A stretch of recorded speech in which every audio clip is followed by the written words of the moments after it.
Hello and welcome to the latest installment of Chat DPS. It's been a big week and the world is still getting to grips with the Marks and Spencer's debacle. I quote, "No plan, no clue," are words that are being used to describe their problems, which are currently running into hundreds of millions of pounds. And over the 3 weeks since the problems were recognized, there's still no online business being conducted as of last night, is my understanding. Meanwhile, I suppose the world is still turning and yet more breaches are coming to light. Today, we shine a light onto the latest TikTok case, where penalties of 530 million euros, let's get this into perspective, that's 975 million Australian dollars, have been levied for a couple of different reasons under GDPR in Europe. We'll then have a look at the latest from Medibank saga, where legal privilege comes under scrutiny and appears to muddy the waters still a little bit further for us here in Australia, as if we needed that. And finally, we explore the Hertz breach, seemingly part of a much larger play with a vendor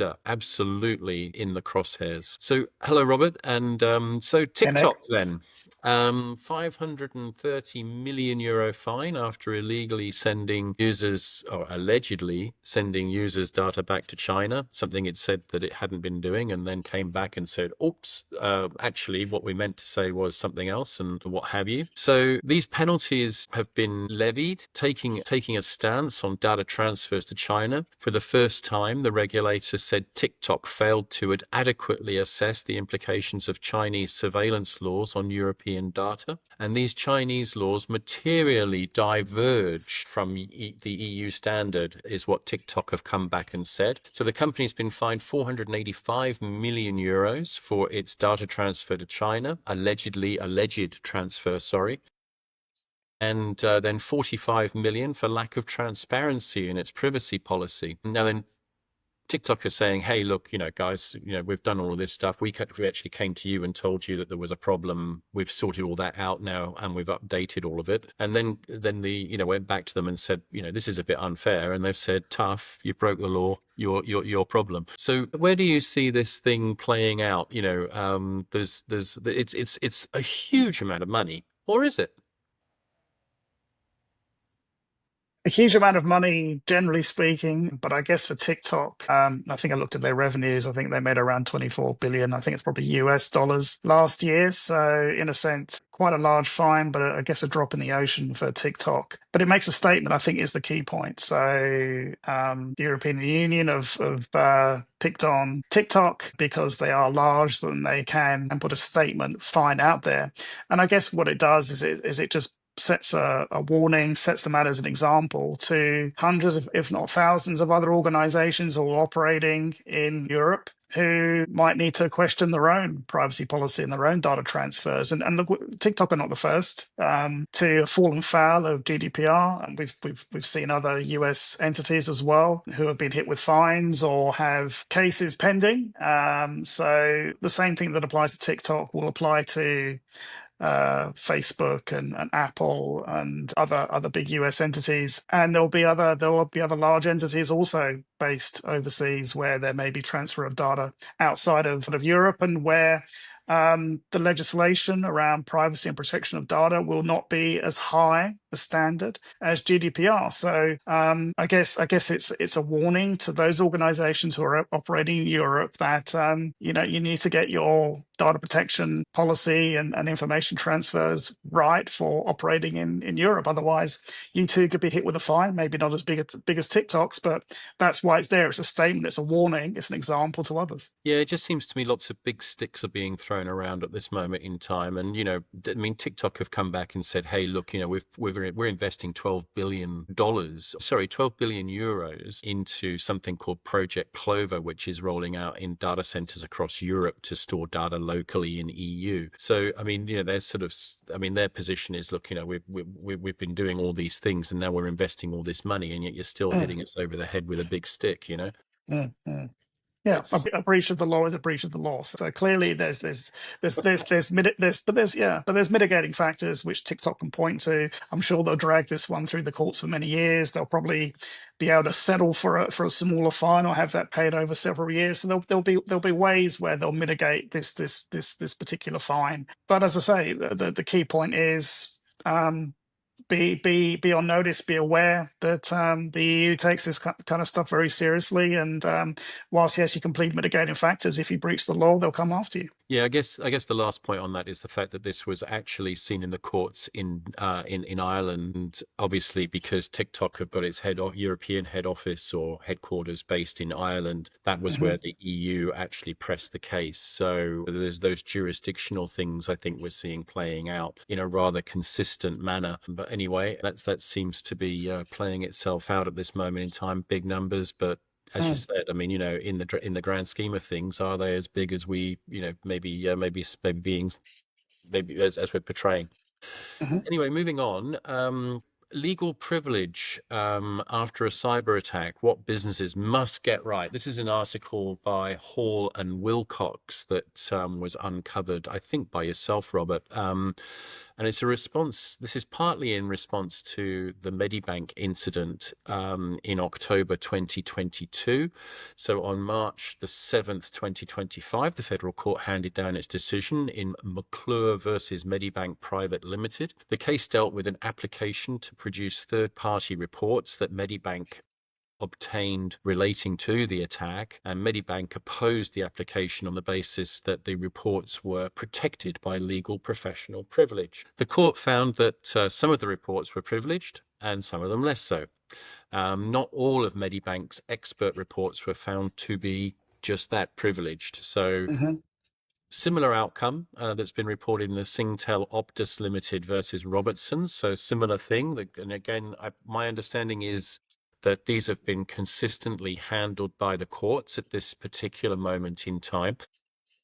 From a legal perspective, I mean, what's your viewpoint on all of this? I mean, it appears to Hmm. me, as a layman, obviously, that what we're seeing here is a considerable. Whilst it's maybe being consistent, it's actually muddying the waters for an awful lot of us because it's more stuff that we've got to go through, more hoops that we've got to jump through, more understanding or a greater, more detailed understanding that we have to apply to, either under the Privacy Act or SOCI or whatever it is. Yeah. So I think the first point is in order to attract legal professional privilege, then the document that is created, and in this case, these are generally externally created documents that were the subject of this particular case. The dominant purpose of those documents must be for legal advice, or it has to be in anticipation of or where there is litigation actually on foot. So the court has been very clear, or the courts have been very clear about how you decide whether LPP, for short, actually attaches to the document. And so what they do is objectively, as the courts do, they'll take in evidence. And it doesn't matter if you write privileged on a document, that doesn't mean anything. And they will take oral evidence from key players. They will look at the documents themselves and they will try and determine, was this document put together for that dominant purpose that I mentioned? What they did is they went through the list of documents and they decided that for some of them the dominant purpose was for legal advice or in relation to litigation. And then in relation to some of the Deloitte created documents, they said no, there were other purposes. And despite the fact that some of the witnesses said, oh, no, the dominant purpose was for legal advice, the court could say, no, actually, we can see that there were other purposes. And so the legal advice was not the dominant purpose. And when they looked at the Deloitte report in particular, they made a point of the fact that Medibank had made statements to the ASX under their continuous disclosure obligations that they were getting one of these reports or these reports commissioned, and they would be publishing the results of those incident reports. And it was held that waived privilege. So I think what this comes down to when you talk about muddying waters is this need to prepare. You have when you're putting your crisis management playbook together, you really need to be able to play it out all the way down the line of, okay, so if a breach happens and we have to report to regulators and we may face a shareholder class action, how do I make a determination now through my playbook and through actually running scenarios of who am I going to instruct and what am I going to tell them to do in order to make sure if I do want to cloak something in legal professional privilege, how do I make sure that I've got a very good chance of that actually sticking? And I suppose these sorts of cases help to inform boards and internal advisors and external advisors about what you should and shouldn't do. But I think the key thing is you really need to play out these scenarios all the way through to litigation and figure out what statements you're going to make if you're a public company, what statements you're going to make to the ASX. And you've got to balance continuous disclosure rules with making sure you don't waive privilege. Maybe make a decision that there are certain things you are going to put into the public domain, and then maybe there's certain things you want privilege to apply to. But you've got to make those decisions up front, because if you're doing it on the fly, then unavoided consequences are going to happen. So if you look through what Medibank did, they had some experts already lined up on the 12th of October when they first were aware that this was an issue, and they had some experts lined up straight away, and then they were sort of, over the course of the next few weeks, considering other reports and other experts they can get on board. If they had everything up front in the first place and they were quite clear in terms of what their communications were going to be and how they were going to engage these external advisors, maybe they would have been able to defend this particular case a little bit better. Yeah, I think this whole point around having a crisis management plan is in place, with all scenarios actually worked out prior to the incident or any incident happening, Yeah. is becoming much more in focus. I mean, sort of like having sort of a scant document just isn't going to cut it anymore. You've got to go into the real detail of it, which is why I'm guessing there are specialist firms out there that need specialist support, people like yourself, in order to be able to, come in and say, oh yeah, but what if? Mhm. And by the way, the law says this, so therefore, couching it in this language would probably be better or whatever. So yeah, it's Mhm. kind of interesting, and it attributes in the same manner as seeing a survey up online just recently about, is cool, calm decision making in a crisis, really good, and is that something, a skill that you're going to need? And the commentary that went below was, if you haven't got the decisions made beforehand, then you're in trouble. Yeah. So yeah, Preparation. prevents piss poor performance, apparently. Anyway, look, moving straight into Hertz, which says its customers' personal data and driver's licenses were stolen in a data breach. This is an article that was created by TechCrunch, from filings in Texas. Has a global implication, though. The rental giant Hertz, has been notifying its customers of a data breach that included their personal information and driver's licenses. There were much more than that. There were, things like passport numbers and addresses and phone numbers and goodness knows what else. But the rental company, which owns also Dollar and Thrifty brands, said in notices on its website that the breach relates to cyber attack on one of its vendors between October 24 and December 24. Notices on Hertz website disclose breaches to customers in Australia, Canada, the European Union, New Zealand, and the United Kingdom. Meanwhile, in the US, the Hertz were saying that 3,400 customers in Maine were affected, and some 90,665 customers in Texas, but neither listed the total number of affected individuals, which is likely to be significantly higher. The company attributed the breach to a vendor, software maker Clio, which last year was the center of a mass hacking campaign by a prolific Russian-linked ransomware gang. Hertz is one of dozens of companies that used Clio's software at the time of the data thefts, and the Clop ransomware gang claimed last year to have exploited a zero-day vulnerability in Clio's widely used enterprise file transfer product. So this is all, sort of file sharing and all that kind of thing. And soon after, but basically Hertz said, look, we weren't affected. And now all of a sudden, yes, they found out that they are. So the data extortion campaign became one of the most notable mass hacks of 2024. And at the time, Hertz denied that they had anything to do with it, but not realizing, I suppose, that it was a vendor-led problem. Again, United States based, but a global